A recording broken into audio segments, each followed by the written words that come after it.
அனைவருக்கும் வணக்கம். என் பெயர் ரீதன்சிகா. நான் 2ஆம் வகுப்பு படிக்கின்றேன்.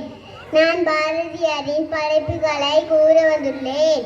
குயில் பாட்டு, கண்ணன் பாட்டு, சுயசரிதை, தேசிய கீதங்கள், பாரதி அற்பத்தாறு, நாணப்பாடல்கள், தொத்திரப்பாடல்கள், விடுதலை பாடல்கள், விநாயகர், நான் மணிமாலை, பஞ்சலி யோக சூத்திரம், நவதந்திர கதைகள், உத்தம் வாழ்க்கை, சுதந்திர சங்கே, இந்து தர்மம், காந்தி உபதேசங்கள், சின்ன சிறு கிளியே, ஞானரதம், பகவத்கீதை, சந்திரிகையின் கதை, பாஞ்சாலி சபதம், புதிய ஆத்திச்சுடி, பொன்வால் நெறி, 6இல் ஒரு பங்கு, சுதேச கீதங்கள்,